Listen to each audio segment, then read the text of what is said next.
And in fact, when it comes to the appointment of a registrar, who essentially is the head of that department, Section 2 of Act 1027 makes it clear how it ought to be done. The contention of CLOGSAG is that the registrar position is a civil service position. That has to be backed by a specific provision in law.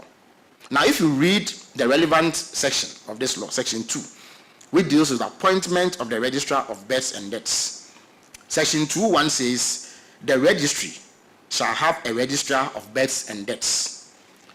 Section 2.2 says, the President shall, in accordance with Article 195 of the Constitution, appoint the Registrar. Now, you may seek to inquire what Article 195 says. Article 195 simply gives the President power to make appointments, and in some instances allows him to delegate that power to other entities, individuals, or organizations to do. And in the specific instance of the Births and Deaths Registry, the law governing the operations of that, the law governing the operations of that entity spells out clearly who should make the appointment. It says the President, and the President has acted in accordance with the 1992 Constitution. Now, Section 2.3 says, the President shall, in appointing a person as the registrar, have regard to the relevant academic qualification, experience, and knowledge of that person in civil registration. The registrar shall hold office on the terms and conditions specified in the letter of appointment. So, the criteria for that appointment is clearly spelled out in Section 2 of this Act. CLOGSAG has not questioned the competence of the current occupant of the position of registrar.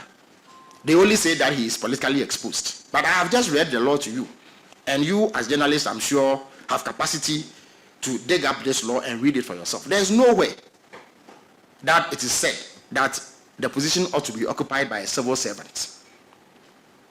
And Mr. Adom Botchway is a highly experienced official who in the past has served as district chief executive under the Mills administration. And he has many years of public service experience. And he has requisite academic qualifications to hold that particular position. So it is the view of government that whilst we respect our partners in organized labor and seek to dialogue on all relevant matters, in this particular instance, the President has acted in accordance with Ghanaian law. And for that reason, there cannot be a reason why Mr. Adom Botchway should be removed, only because he is not a civil servant. There is no provision that says that the position is reserved for civil servants. If it is the view of CLOGSAG that in the past civil servants have occupied it, it does not mean that any other person, apart from a civil servant, cannot occupy that position.